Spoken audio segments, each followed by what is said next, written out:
Hello everyone, welcome back to the channel. My name is मेघना and I hope आप सभी बहुत बहुत अच्छे तरीके से अपने SBI PO 2026 एग्जाम के लिए प्रिपरेशन कर रहे हैं।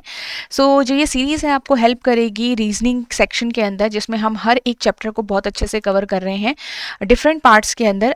हर एक चैप्टर को हम यहाँ पे बेसिक्स से कवर कर रहे हैं and then different type of question जो एग्जाम के लिए इंपॉर्टेंट है, those we are practising. Okay, so I hope ये सीरीज़ को आप फॉलो कर रहे होंगे अच्छे से। यहाँ पे आपको प्लेलिस्ट मिल जाएगी SBI PO की, SBI PO 2026 की, जहाँ पे आप ये सारे ही सेशंस को देख सकते हो रीजनिंग के। एंड अभी तक इसमें 2 to 3 चैप्टर्स कवर हो चुके हैं। आई होप आपने वो सेशंस भी ज़रूर देखे होंगे। अगर आपने मिस कर लिया है कहीं से भी, तो you can go through those chapters also, और वो आपके काफ़ी इंपॉर्टेंट रहेंगे आपके 2026 एग्जाम के लिए। ओके, सो आप सभी को पता है reasoning is an important subject for your banking examination, जो आपके प्रीलिम्स में भी आता है और मेंस में भी आता है, और बहुत ही स्कोरिंग आप इस सब्जेक्ट को बना सकते हो। बट येस, आपका ये प्रैक्टिस डिमांड ज़रूर करता है गाइस। तो जितनी प्रैक्टिस करोगे उतना ही आप इसके अंदर बहुत अच्छे से क्वेश्चन सॉल्व कर पाओगे, स्पीड आपकी बनेगी, साथ में एक्यूरेसी आपकी बनेगी, and again you can attempt good number of question and score well.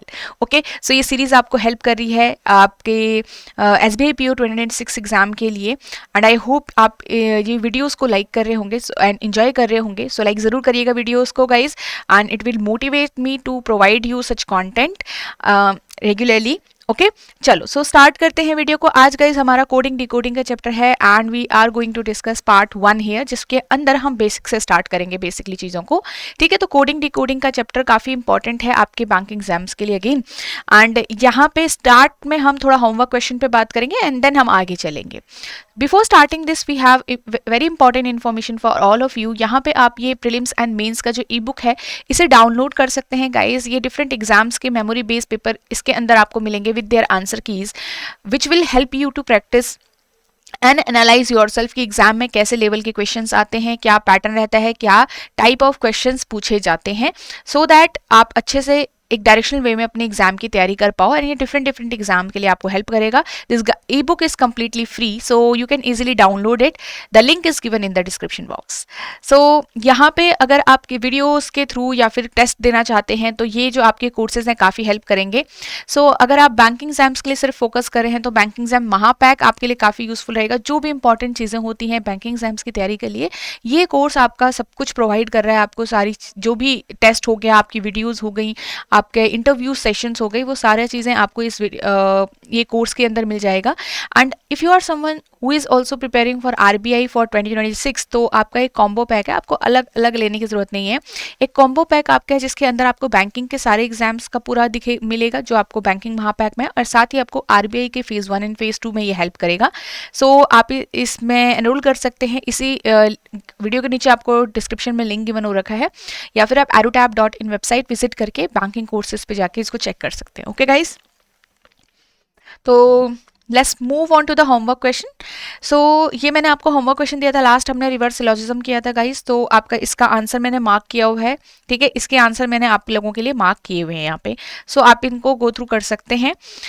Coding decoding chapter guys हमारे एग्जाम में, मेंस की एग्जाम की बात करूँ, मेंस का पेपर उसमें 4 से 5 मार्क्स का तो आप यहाँ पे लेके चलो कि या 5 क्वेश्चन आपके 4 से 5 क्वेश्चन कोडिंग डिकोडिंग से एग्जाम में पूछे जाते हैं। और सिमिलरली आपके प्रीलिम्स में भी 4 से 5 क्वेश्चन का यहाँ पे से वेटेज ये कैरी करता है। ठीक है, तो इसलिए काफ़ी इंपॉर्टेंट रहता है। इजीली हम इसको सॉल्व कर सकते हैं अगर हमें कुछ लॉजिक्स का पहले से पता हो या टाइप ऑफ क्वेश्चंस का पता हो। तो एग्जाम में कैसे टाइप ऑफ क्वेश्चंस आते हैं? सबसे पहले तो यहाँ पे आता है लेटर टू लेटर कोडिंग। ये एक टाइप ऑफ क्वेश्चन है। ऐसा नहीं कि डायरेक्टली ऐसा ही एग्जाम आए, बट ये आपको हेल्प करता है सारे चैप्टर को अच्छे से सीखने में। एक होता है लेटर टू नंबर कोडिंग। तो एक तो हो गया लेटर टू लेटर कोडिंग, और एक हो गया आपका लेटर टू नंबर कोडिंग। आपने कन्वेंशनल क्वेश्चन अगर देखे होंगे कि this word is coded as this, तो आपका न्यू जो वर्ड गिवन होगा, मान लो वो कैसे कोड हुआ होगा। तो ये आपके क्या है, एक कन्वेंशनल जो आपके क्वेश्चंस हैं वो हैं। इनको सॉल्व करना पड़ता है बिकॉज हमें तभी थोड़ा सा बेसिक समझ आता है, और उसके हिसाब से हम डिफिकल्ट लेवल ऑफ क्वेश्चंस को सॉल्व कर पाते हैं। ओके, यहाँ पे ये कुछ आपके टाइप रहेंगे। इसमें आपके पास ये आपको हेल्प अगेन उसमें करेगा जब आपके पास यहाँ से बनता है find odd one out questions. ठीक है, और आपका हो गया मिसिंग लेटर या मिसिंग टर्म वाला क्वेश्चन, जो एग्जाम में 1 मार्क का कई बार आपको देखने को मिल जाता है मिसलेनियस चीज़ों में। फिर आता है आपका यहाँ पे चाइनीज़ कोडिंग, जो कि हमारे प्रीलिम्स एग्जाम के लिए काफ़ी यूज़फुल है और आता ही है, इंपॉर्टेंट है बेसिकली, ठीक है। और एक आता है आपका conditional coding decoding,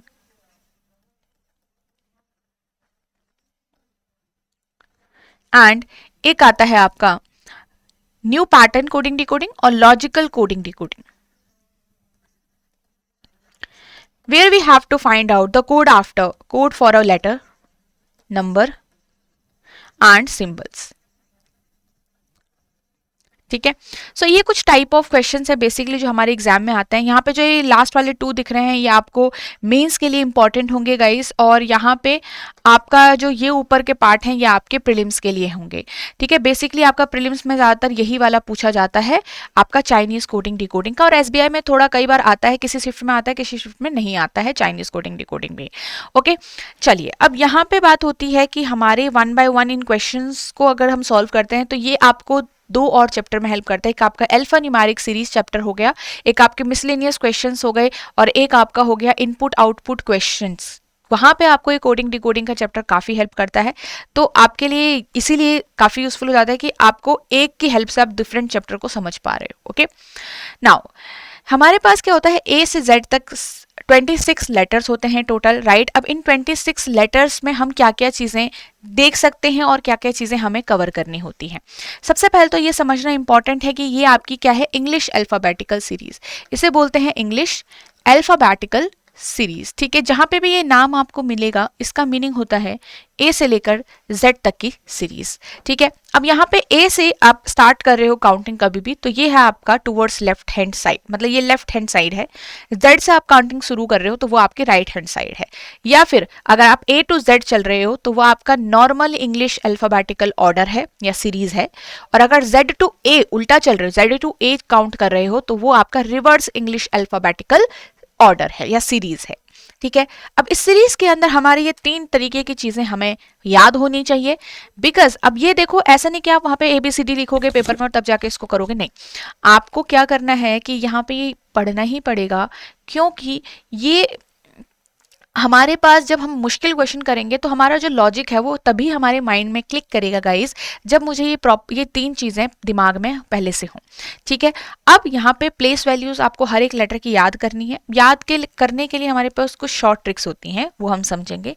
opposite letters आपको याद करने हैं और रिवर्स प्लेस वैल्यूज आपको याद करनी है, ठीक है।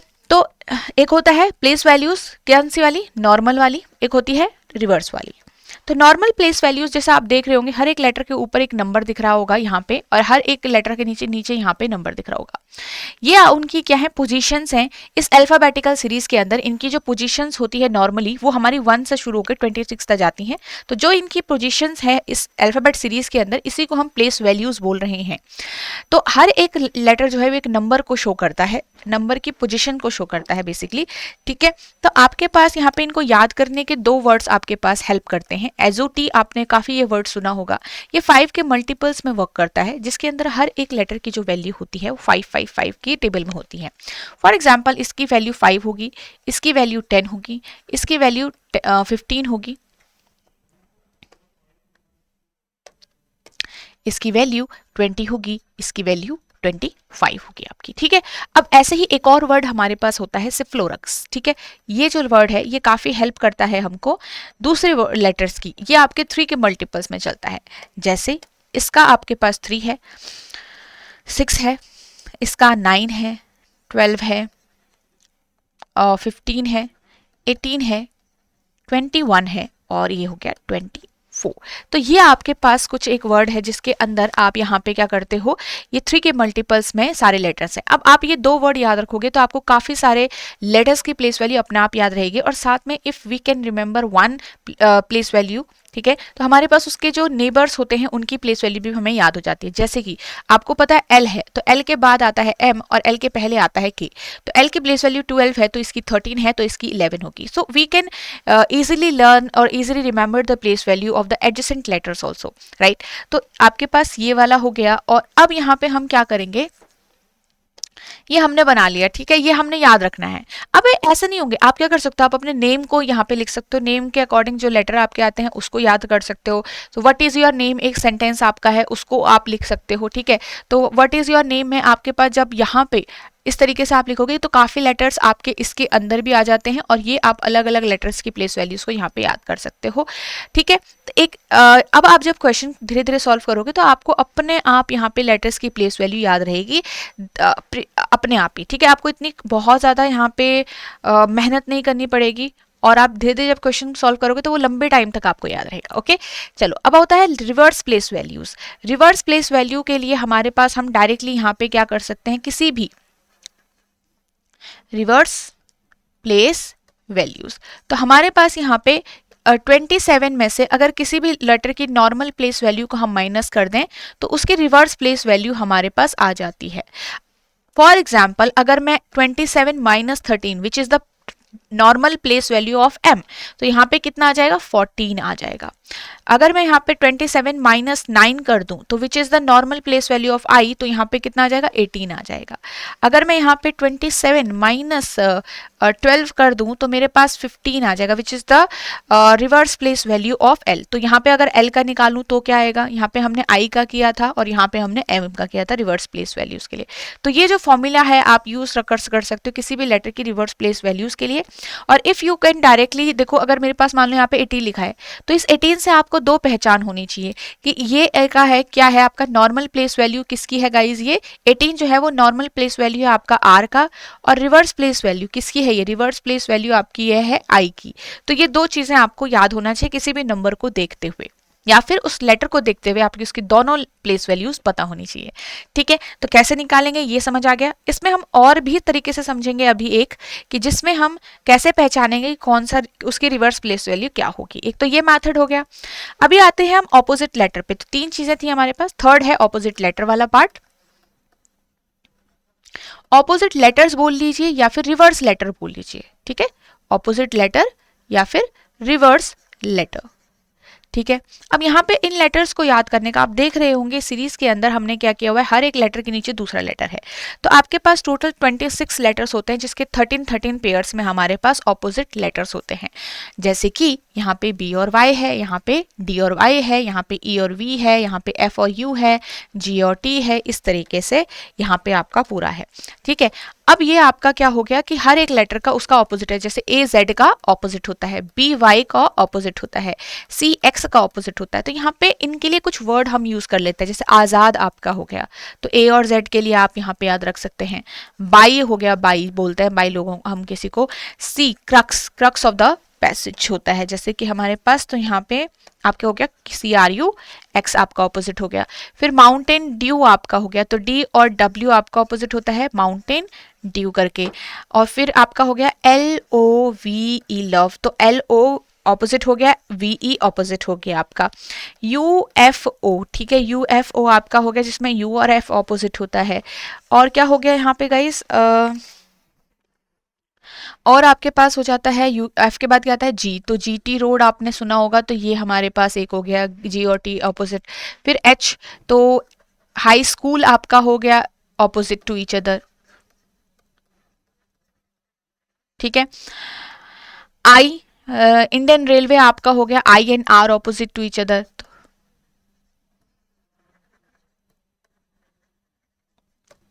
JK, जैक एंड क्वीन आपका हो गया, ठीक है, हमारे कार्ड्स में होता है जैक एंड क्वीन। K का हो गया आपके पास PK मूवी। L का तो हो गया MAN। तो ये 13 पेयर्स हमारे पूरे बन जाते हैं ऑपोजिट लेटर्स के। अब यहाँ पे एक चीज नोटिस करिए गाइस, जो हमारा रिवर्स प्लेस वैल्यूज में था कि नॉर्मल प्लेस वैल्यू 18 होती है R की, और वही रिवर्स प्लेस वैल्यू होती है I की। तो R और I तो आपस में ऑपोजिट लेटर हैं। सिमिलरली यहाँ पे नॉर्मल प्लेस वैल्यू हमारे पास जो M की है वो रिवर्स प्लेस वैल्यू है N की, या फिर जो नॉर्मल प्लेस वैल्यू है L की वो रिवर्स यहाँ पे जो नॉर्मल प्लेस वैल्यू है O की, ठीक है, वो किसकी है रिवर्स प्लेस वैल्यू, वो है L की, बिकॉज वो आपस में भी ऑपोजिट है।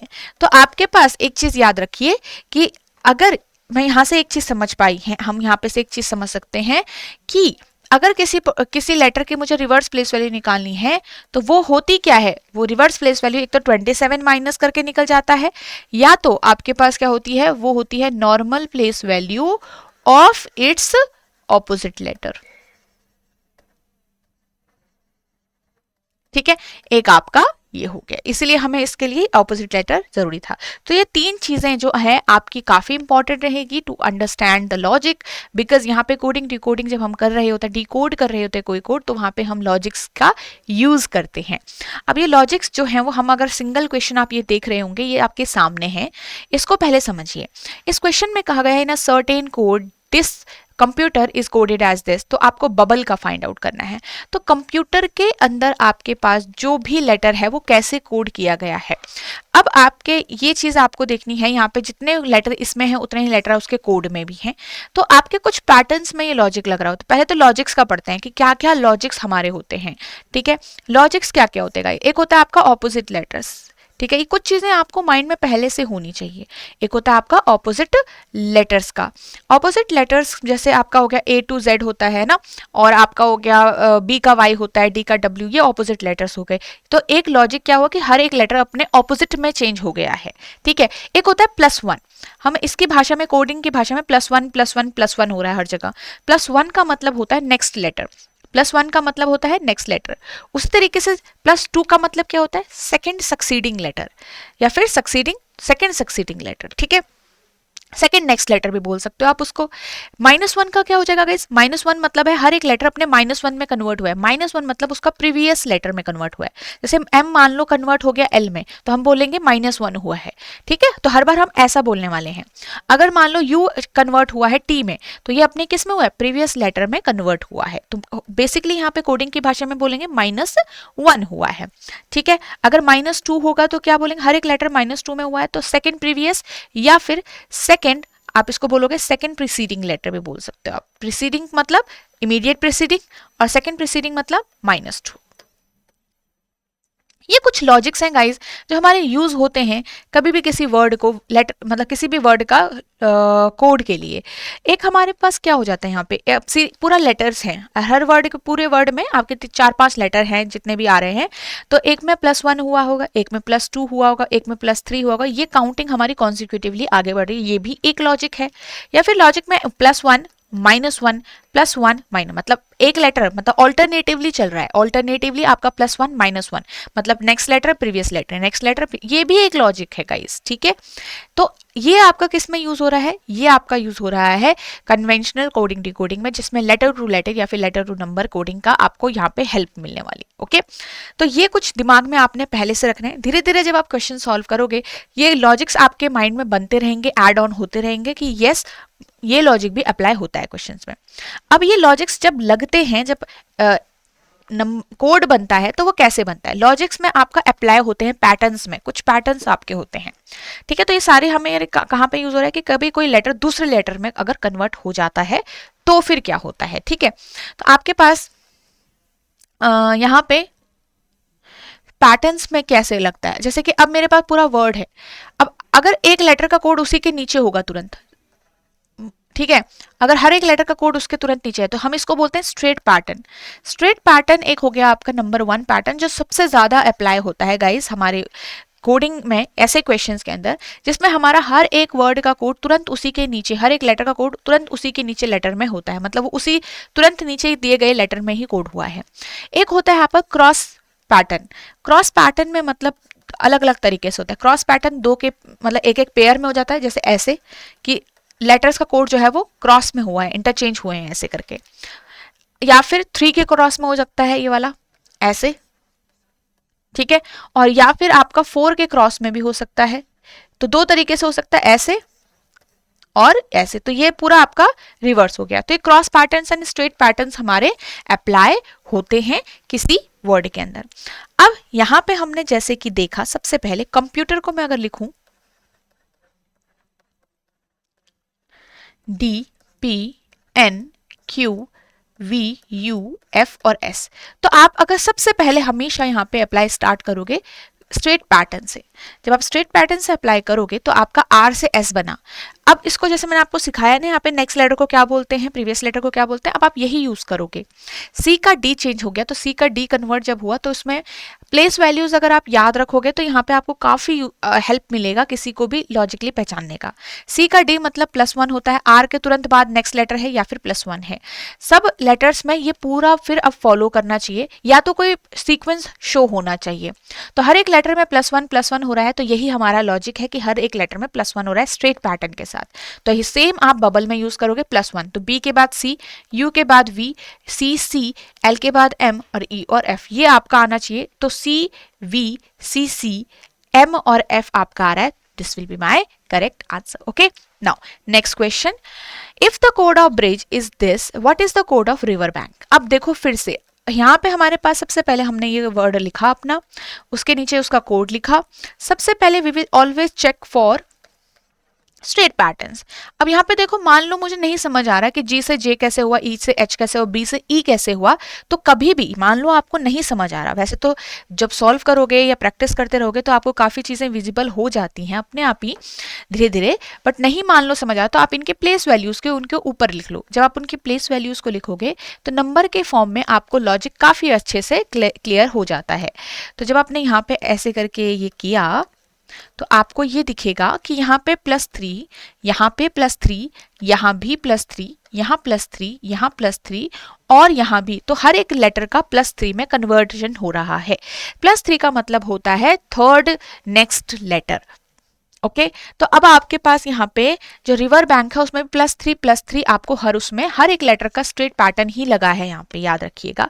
तो रिवर्स का भी आपको, रिवर बैंक का भी आपको यही करना है, ठीक है। तो कैसे करोगे, आर का +3 क्या हो जाएगा, अब आप यहाँ पे प्लेस वैल्यूज भी लिख सकते हो और उसके हिसाब से कर सकते हो, जैसे 18, आई का 9, ठीक है, साथ के साथ याद कर लो, वी का 22, ई का 5, आर का 18, बी का 2, 1 एन 14, के 11, तो +3 में होगा तो 21, ठीक है। 9 + 3 12, 25, ठीक है। 8 21 + 3 5, 4 + 3 17 + 3 14। तो जो अब ये प्लेस वैल्यूज है वो किसकी हैं ये देखो। अब तो ये है यू की, तो यू से स्टार्ट होना चाहिए, तो हर एक हमारा यू से ही स्टार्ट हो रहा है। यहाँ पे एल, फिर वाई, तो यू एल वाई हमारा सारे ऑप्शंस में है। फिर यहाँ पे होना चाहिए एच, ये वाला सी ऑप्शन तो कैंसिल आउट हो गया। फिर से यू आएगा आपके पास, तो U L Y H U, फिर ई आएगा, फिर डी आएगा, तो ई के बाद डी आना चाहिए, ठीक है। फिर क्यू आएगा, तो ई डी क्यू और एन आना चाहिए था। तो आंसर क्या आ जाएगा आपका, कैंसिल हो जाएगा, ठीक है। ओके, चलो नेक्स्ट क्वेश्चन की तरफ हम आगे चलते हैं, बिकॉज यहाँ पे हमारा लॉजिक अलग है, आंसर अलग है। तो none of this in a code of airport is, ये आपको लिखा गया है, and code of Delhi is this, तो मुंबई का कोड क्या होगा। तो एयरपोर्ट आपका देखो, सबसे पहले आप वर्ड को लिख लो अपने रफ नोटबुक में। कभी भी आपको अगर समझ नहीं आ रहा होता अपने रफ नोटबुक में लिखो, शीट पे लिखो, और सबसे पहले अप्लाई कौन सा पैटर्न करोगे, अप्लाई करोगे आप हमेशा स्ट्रेट पैटर्न, ठीक है। दिल्ली का DEL H और I, तो जब आपने स्ट्रेट पैटर्न अप्लाई किया तो यहाँ पे क्या दिख रहा है मुझे, आई ए से तो बी तुरंत आता है तो +1 हुआ है, ठीक है। यहाँ पे आपका क्या हुआ है +1, आई से जे +1, आर से क्यों +1 नहीं है, बट ये -1 है गाइस। पी से ओ भी -1 है, ओ से पी आपका +1 है, ये -1 है और ये भी -1, मतलब ये प्रीवियस। तो अब ऐसा ये कोई पैटर्न भी नहीं बन रहा, क्योंकि हमारे 2 बार +1 है, फिर 2 बार माइनस है, फिर 1 बार प्लस और 1 बार माइनस है, 2 बार माइनस है, तो ये कोई एक सीक्वेंस नहीं बना रहा हमारे।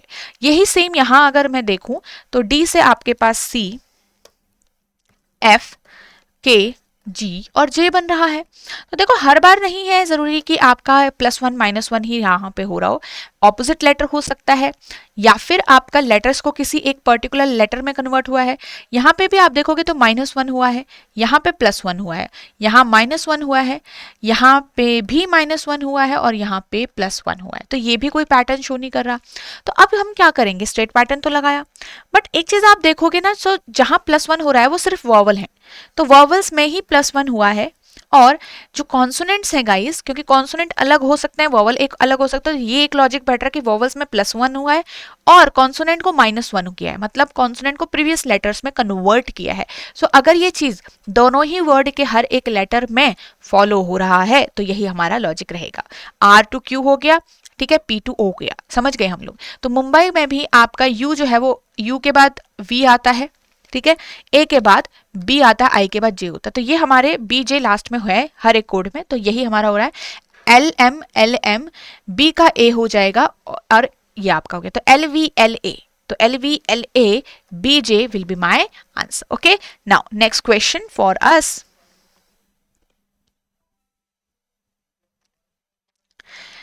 इंडियन, तो इंडियन हमारा अगेन यहाँ पे कैसे लिखा गया, देखो INDIAN SWLPG and S DIMPLE, ये लिखा कैसे गया होगा। तो जब मैं देखूंगी इसमें I से S कैसे हुआ होगा, तो I से S बहुत दूर है बट R से पास है, राइट। तो कैन वी से दैट कि आपके पास यहाँ पे रिवर्स प्लेस वैल्यूज के बाद, रिवर्स लेटर्स के बाद कुछ हुआ है, ऑपोजिट लेटर्स के बाद कुछ हुआ है, क्या हम बोल सकते हैं ये सब। देखो आपके पास इसकी प्लेस वैल्यू 9 होती है, इसकी 14 होती है, इसकी कितनी होती है, डी की 4 होती है, इसकी अगेन 9, इसकी 1 और इसकी कितनी होती है गाइस, आपका 14। तो अगर मेरे पास ये 2 बार n है और अगर ये सेम चीज हो रही होती, मतलब n, तो अगर मैं ये पैटर्न लगाऊं कि आपका यहाँ पे रिवर्स प्लेस वैल्यूज के थ्रू कुछ है हमारा, तो यहाँ पे W और यहाँ पे S नहीं होता, तो स्ट्रेट पैटर्न तो नहीं समझ आ रहा है डायरेक्टली मेरे पास यहाँ पे, है ना। और क्या हो सकता है, चलो मुझे अगर मान लो नहीं एकदम से क्लैरिटी नहीं मिल रही, तो सब दोनों तरफ आप पूरी प्लेस वैल्यूज को लिख लो। तो ये 19 है, ये कितना है 23 है, ये 12 है और ये P है 16 और ये 7 और ये 19, ठीक है। तो हमारे पास यहाँ पे क्या हो सकता है गाइस, देखो रिवर्स प्लेस वैल्यू डायरेक्ट तो नहीं है, बट अगर रिवर्स प्लेस वैल्यू इसकी R है, R+1 तो कह सकते हैं, इसकी M है तो ये M+1 तो कुछ नहीं दिख रहा है कहीं से, तो ये तो फॉलो नहीं हो रहा, राइट। अब यहाँ पे आप ये कर सकते हो, एक एक करके लॉजिक अप्लाई कर सकते हो धीरे धीरे।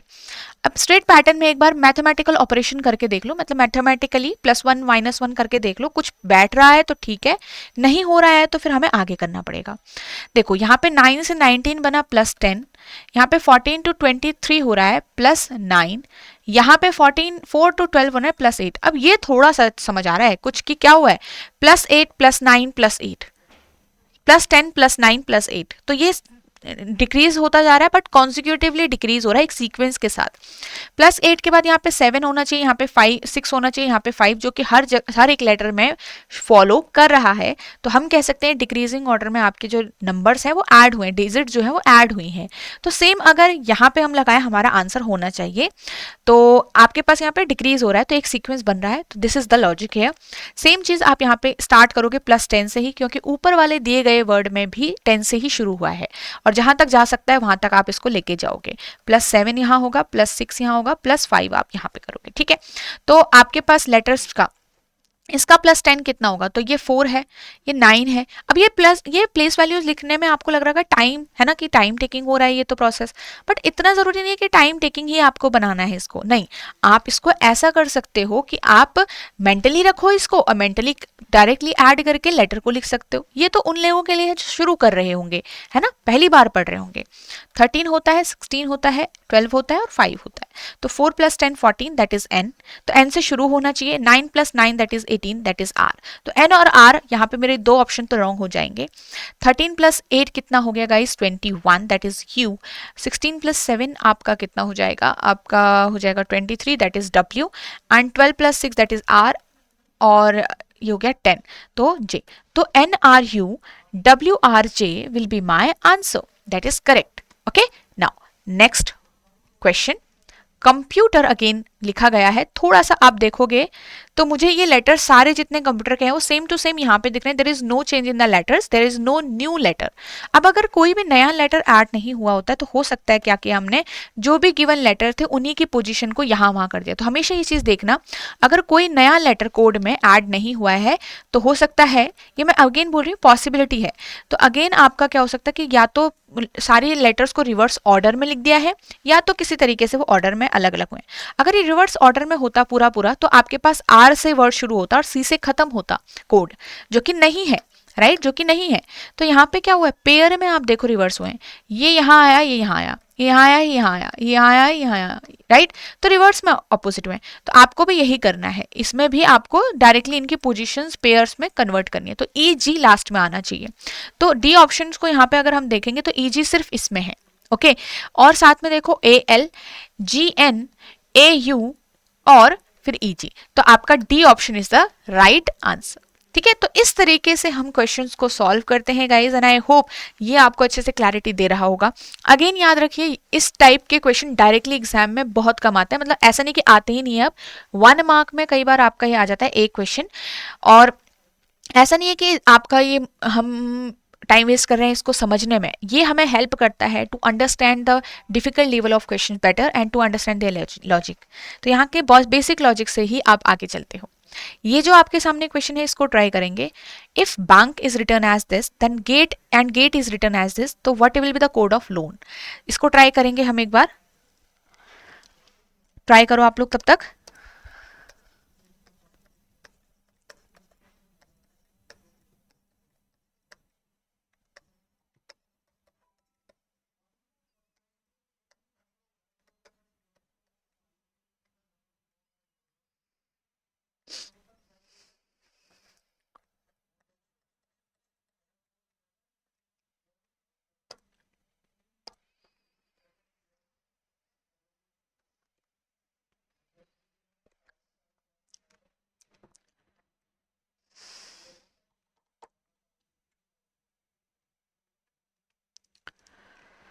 चलो, तो B का D बन गया, A का Z बन गया, N का P बना, K का Z बना.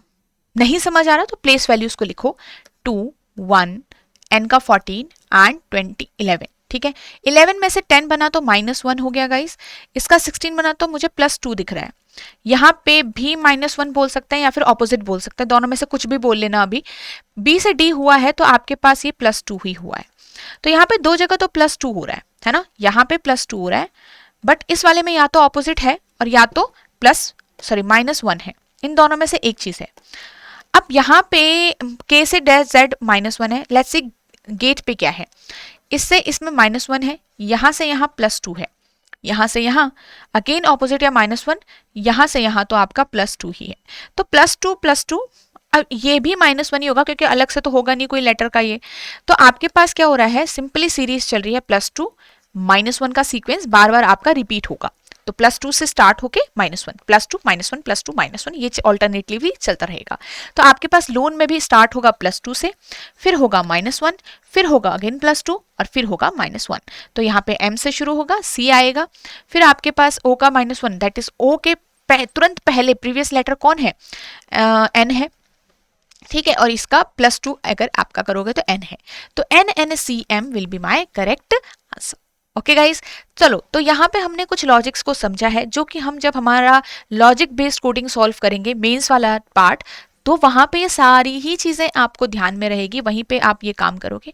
ये आपको इनपुट आउटपुट में काफ़ी हेल्प करने वाला है गाइज. ओके, चलो यहाँ से हम आगे बढ़ते हैं. कुछ इस टाइप के क्वेश्चन आपको एग्जाम में जरूर देखने को मिलेंगे, where we have to find the odd one out. ठीक है, ऑड वन आउट हमें यहाँ पे फाइंड आउट करना होता है. ऑड वन आउट के अंदर आपके पास जो लॉजिक अप्लाई हो रहा होता है, देखो 1 सेकेंड. ठीक है, ऑड वन आउट के अंदर आपको लॉजिक पहचानना होता है, जिसके अंदर हमारे पास ये एक ऑप्शन के अंदर वी हैव 3 लेटर्स. इन 3 लेटर्स के बीच में अलग अलग रिलेशन आपका बन रहा होगा. ठीक है, अब ये जो रिलेशन आपके बन रहे हैं ये आपने पहचानना है, और जिसमें भी अलग रिलेशन है वो आपका ऑड होगा.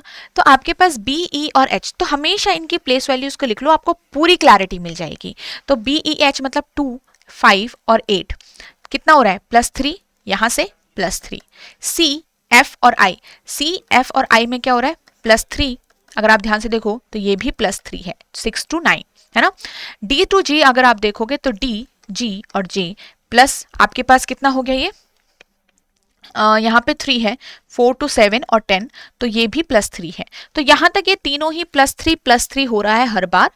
ई आई के में देखो, यहाँ पे E to I आपका +3 नहीं होता है गाइस, क्योंकि 5 और 9 के बीच में +4 होता है।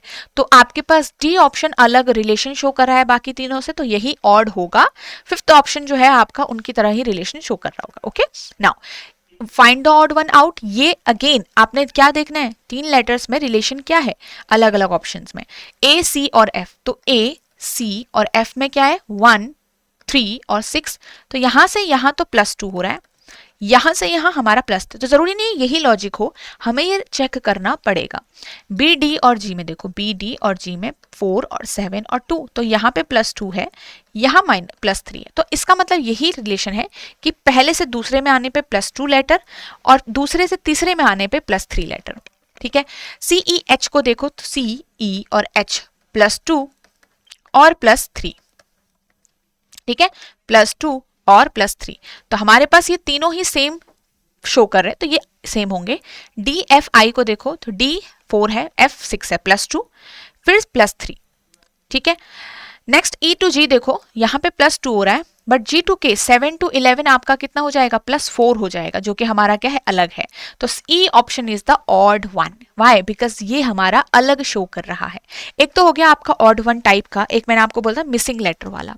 मिसिंग लेटर में यहाँ पे क्या होता है कि आपको या तो हर एक टर्म का फर्स्ट लेटर के बीच में रिलेशन देखना होता है पहले, और दूसरे टर्म के बीच में रिलेशन देखना होता है, या तो इनको एक साथ करके आप रिलेशन देख सकते हो, या तो इंडिविजुअली आप देख सकते हो हर एक लेटर, हर एक टर्म का फर्स्ट या सेकेंड लेटर या थर्ड लेटर। और साथ ही आपको ये देखना पड़ता है कि जिस लेटर पे खत्म हुआ है और जिस लेटर से शुरू हुआ है नेक्स्ट वाली टर्म, उनके बीच में क्या रिलेशन है। दो तरीका है, मतलब दो चीजें हैं, एक तो टर्म टू टर्म क्या रिलेशन है, एक तो उस टर्म के बीच में भी क्या रिलेशन है, ये भी आपको यहाँ पे देखना पड़ता है। ओके, अब 1 by 1 यहाँ पे हमारे पास सीरीज है ए बी, फिर है डी ई और एच आई, तो ये तुरंत उसी के बाद का लेटर यहाँ पे दिख रहा है।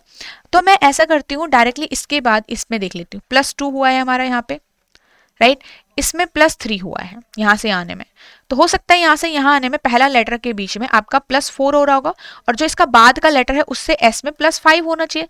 तो क्या ये देखते हैं, क्या ये कहीं पे ये शूट हो रहा है, JKLOPQRMN। अगर मैं यहाँ पे MN को रखूं तो हमारे पास M और N प्लेस वैल्यू 13 होती है, इसकी 9 होती है, 9 के बाद 13 में +4 हो रहा है, और MN तुरंत N के बाद S में आपका यहाँ पे +5 भी हो रहा है, विच इज करेक्ट। तो MN should be the right answer.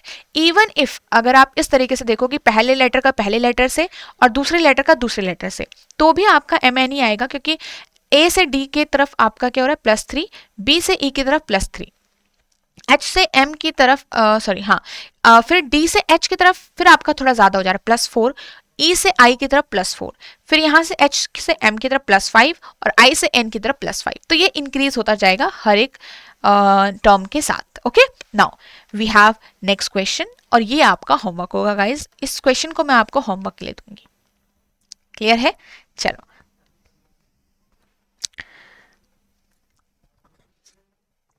अब हम नेक्स्ट टाइप ऑफ क्वेश्चन पे चलेंगे। देखो ये वाले सारे क्वेश्चन हमारे हो गए जो हमारे इंडिविजुअल क्वेश्चन आते हैं। Now the question which is very important for prelims is Chinese coding decoding. ये डिफरेंट डिफरेंट एग्जाम में आपको देखने को मिलता है, और क्लर्क के पेपर में तो पक्का मिलेगा, पीओ में किसी किसी में शिफ्ट में रहता है। आपके पास 4 क्वेश्चंस हैं एक सेट से, तो ऐसे ही क्वेश्चन आपके पास एग्जाम में भी आएंगे कि एक पैराग्राफ से 3 से 4 क्वेश्चन या 4 से 5 क्वेश्चन आपको देखने को मिलते हैं। आपके पास ये पैराग्राफ के अंदर मतलब ये पूरे 4 सेंटेंस दिए गए हैं, हर उसमें आपके पास 4-4 वर्ड हैं, और वो वर्ड आपके रिटर्न किए as return is return as, तो ये कोडिंग पार्ट है। एक साइड कोड पार्ट होता है, एक साइड आपका सेंटेंस पार्ट होता है। अब यहाँ पे हमें कोई लॉजिक नहीं अप्लाई करना होता है। हम कैसे फाइंड आउट करते हैं किसी का भी कोड? जो वर्ड रिपीट हो रहा होगा, जिस तरीके से जहां जहां आपका रिपीट हो रहा होगा, उसका कोड भी वहां वहां रिपीट हो रहा होगा। जो वर्ड जिस स्टेटमेंट में रिपीट हो रहा है उसका कोड भी उसी स्टेटमेंट में रिपीट हो रहा होगा। तो ये रिपीटेशन के थ्रू क्या कर रहे हैं, ये रिपीटेशन के थ्रू हम यहाँ पे क्या फाइंड आउट कर रहे हैं, किसी का कोड फाइंड आउट कर रहे हैं। ओके, चलो, तो हम इसको सॉल्व कैसे करते हैं? सबसे पहले इसको सॉल्व करने का सिंपल मेथड है, क्योंकि हमारे पास मल्टीपल क्वेश्चन है इस पे बेस पे, तो हम इसका जो हमारा कोड है ना वो हमें सही फाइंड आउट करना था। यहाँ पे हम कई बार सिली मिस्टेक्स कर लेते हैं because the question is easy, but हम यहाँ पे सिली मिस्टेक इसलिए करते हैं क्योंकि हम जल्दबाजी में गलत रीड कर लेते हैं, गलत लिख लेते हैं। तो आपको क्या करना है, सबसे पहले इसको सही आपको लिखना है, ठीक है। इस तरीके से लिखो कि आपको लेटर जो वर्ड है वो थोड़ा पहचान में आए, पूरा वर्ड लिखने की जरूरत हमें नहीं है। अब यहाँ पे जो जो रिपीट हो रहा होगा उसके नीचे हम ये वाला सिंबल बना लेंगे, और जो नहीं रिपीट हो रहा होगा जो नया वर्ड होगा उसको हम अलग से, जैसे ऑलवेज एक नया वर्ड है मैंने अलग से लिख दिया, प्रीशियस आपका रिपीट हो रहा होगा, ठीक है। इस भी हमारा रिपीट हो रहा था तो इसके नीचे भी ये साइन आ जाएगा, ठीक है। नेक्स्ट देखो, वर्क आपका न्यू वर्ड है, अलग से लिख लो। इस अगेन आपका रिपीट हो रहा है, वेरी आपका रिपीट हो रहा है, और हार्ड आपका न्यू वर्ड है। लास्ट स्टेटमेंट में देखो आपके पास शी नया वर्ड है, ऑलवेज आपका रिपीट हो रहा है सेकेंड वर्ड सेंटेंस से, और हैप्पी एक नया वर्ड है। तो गाइज एक चीज यहाँ पे ध्यान रखना कि जो भी रिपीट हो रहा होगा वो आपको सही लिखना है, और वो आपको जरूर यहाँ पे सही सेंटेंस के हिसाब से लिखना है। अब जहां पे आप देख रहे होंगे जो चीजें रिपीट हो रही हैं वहां पे हम उनका कोड फाइंड आउट करेंगे। जैसे कि इज आपका 3 बार रिपीट हो रहा है, तो हमेशा उस वर्ड का कोड आप सबसे पहले फाइंड आउट करना स्टार्ट करोगे जो आपका सबसे ज्यादा रिपीट होता है। याद रखिएगा, हमेशा पहले उसका कोड फाइंड आउट करोगे। इज आपका स्टार्टिंग के 3 स्टेटमेंट में रिपीट हो रहा है, तो उसी 3 स्टेटमेंट में आप कोड भी देखोगे, एक ऐसा कोड जो 3 जगह आपका साथ में रिपीट हो रहा है। तो LM जो कोड बना है मेरे, किसके लिए बना है, इज के लिए बन गया। टाइम और प्रीशियस अगर 2 स्टेटमेंट में साथ में रिपीट हो रहे हैं, अब रिपीट भी हो रहे हैं पर साथ में हो रहे हैं, सेम स्टेटमेंट में ही वो इंक्लूड हो रखे हैं, तो उनका कोड भी सेम स्टेटमेंट में ही इंक्लूड होगा। अब टाइम और प्रीशियस 2 वर्ड है तो उनके 2 कोड आपके हो रहे होंगे, बट स्पेसिफिक कोड कौन सा होगा वो हमें नहीं समझ आएगा। जैसे कि आपका KA यहाँ इसका 1 सेकेंड, KA इसका कोड हो सकता है और KA प्रीशियस का कोड भी हो सकता है। सिमिलरली आप देखोगे ये आपका रिपीट हो रहा था, XI भी आपका रिपीट हो रहा है, तो XI भी इसका कोड हो सकता है, आपके पास XI इसका कोड भी हो सकता है। तो इसका मतलब है कि हम यहाँ पे इन दोनों का कोड स्पेसिफिक नहीं फाइंड आउट कर पाए, इन 2 कोड में से एक इनका होगा, तो स्लैश हम यहाँ पे मार्क कर देते हैं क्योंकि मुझे नहीं पता। 1 सेकेंड गाइस, ठीक है। तो एक स्लैश साइन मैंने मार्क कर दिया कि we have 2 choice but we don't have any specific code. जैसे हमने इसका फाइंड आउट कर लिया, तो यही लास्ट तक बनाए रखना है। अब वेरी अकेला बच्चा, वेरी का देखो क्या कोड होगा, RO रिपीट भी हो रहा है साथ के साथ, तो RO इसका कोड हो गया। अब सेकेंड स्टेटमेंट में सिर्फ ऑलवेज बचा है, तो एक ही कोड अकेला भी बचा होगा because only 1 word is left.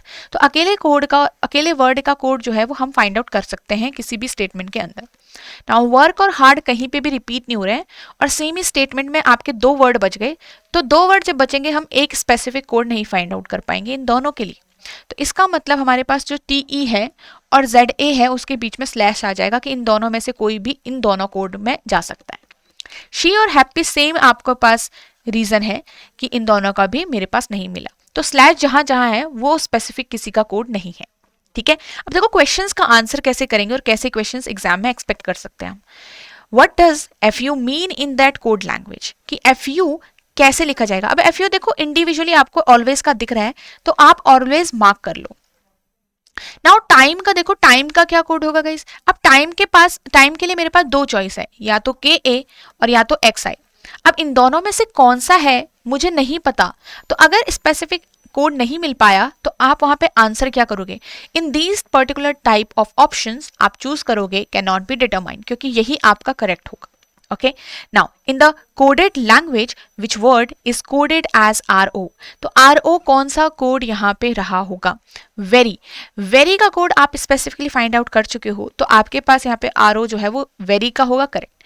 अब उसने नेक्स्ट एक क्वेश्चन कहा है, in the coded language if she actor is coded as POZM, she और एक्टर को कोड लिखा गया है ZM। अब देखो ZM यहाँ पे कोई भी वर्ड का कोड नहीं है, शी जबकि हमारे पास इन्वॉल्व हो रखा है, actor is a new word, तो इसका एक न्यू कोड होगा विच इज ZM जो गिवन नहीं है।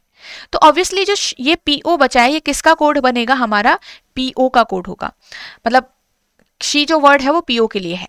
तो अगर इस पर्टिकुलर गिवन कंडीशन की वजह से PO मेरा शी का कोड हो गया, अब यहाँ पे हैप्पी बचा, तो हैप्पी का क्या कोड होना चाहिए, बिकॉज ऑफ ओनली कंडीशन, ये कंडीशन जो गिवन है इस क्वेश्चन के लिए, तो NE आपका कोड हो जाएगा हैप्पी का, जो बचा हुआ वर्ड है। अब याद रखिएगा जो ये न्यू कंडीशन हमें गिवन है 14th क्वेश्चन में, वो सिर्फ इसी क्वेश्चन के लिए गिवन है, हमारा ये इस पैराग्राफ के लिए यूजफुल नहीं होगा, ठीक है। तो ये एडिशनल कंडीशन इसी क्वेश्चन में आएगा, तो बी ऑप्शन आपका करेक्ट होगा, हैप्पी।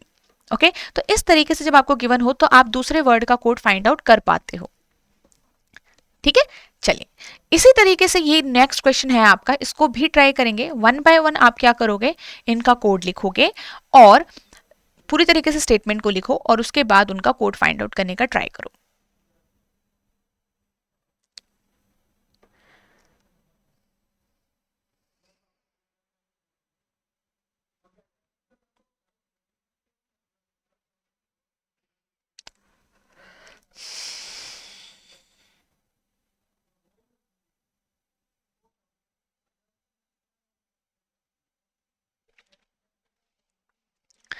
सो आई होप आप इसको ट्राई कर रहे हो। देखो फिर से, कार, ठीक है, बस, स्कूटर, फास्ट, फिर क्या है नेक्स्ट, रिपीट हो रहा है, ट्रेन न्यू वर्ड है, ठीक है, हाईवे नया वर्ड है और फास्ट रिपीट हो रहा है। फिर क्या है, बुक नया वर्ड है, पेन नया वर्ड है, डेस्क नया वर्ड है और वुडन आपका नया वर्ड है, ठीक है। फिर डेस्क आपका यहां रिपीट हो रहा है नीचे वाले में, टेबल एक नया वर्ड बन रहा है, तो टेबल यहां पे लिख लेती हूं मैं क्योंकि नया वर्ड है, कार रिपीट हो रहा है, विंडो नया वर्ड है और वुडन आपका रिपीट हो रहा है, आई थिंक, है ना। चलो, अब वन बाय वन इनके उसी तरीके से कोड भी फाइंड आउट करते हैं। जैसे कार आपका 3 स्टेटमेंट्स में रिपीट हो रहा है, पहला, दूसरा और लास्ट, तो लास्ट में और पहले दूसरे में देखो कि कोई एक ऐसा कोड है जो हर उसमें रिपीट हो रहा है। ZK दिख रहा है मुझे, ZK आपका कोड हो जाएगा कार का। इसी तरीके से फास्ट आपका फर्स्ट और सेकंड में रिपीट हो रहा है, तो सिर्फ एक ही ऐसा कोड होगा जो फर्स्ट और सेकंड में रिपीट हो रहा है, दैट इज AK। अब बस और स्कूटर का कहीं पे भी रिपीटेशन नहीं है, 2 वर्ड बच गए मेरे पास, तो आराम से आप यहाँ पे CK कर लो एंड /GK, तो मतलब हमें कोई स्पेसिफिक इन दोनों का नहीं मिला, दोनों के लिए दोनों कोड हैं। ट्रेन और हाई भी कहीं रिपीट नहीं हो रहे हैं, तो अब आपका ट्रेन के लिए हो जाएगा PK बचा है मेरे पास, यहाँ पे DK बचा है क्योंकि ZK तो आपका ऑलरेडी हो चुका है, ठीक है। अब बुक, पेन, डेस्क और वुडन आपका रिपीट हो रहा है सिर्फ यहाँ पे नेक्स्ट स्टेटमेंट में, तो वुडन और डेस्क देखो आप दोनों ही एक ही सेंटेंस में रिपीट हो रहे हैं, दोनों के दोनों। तो वुडन और डेस्क जो है वो 2 कोड रिपीट हो रहे हैं। MK आपका हो रहा है क्या, नहीं, आपके पास यहाँ पे QK हो रहा है रिपीट और SK हो रहा है रिपीट, QK और SK दोनों के लिए यहाँ पे जा चुके हैं।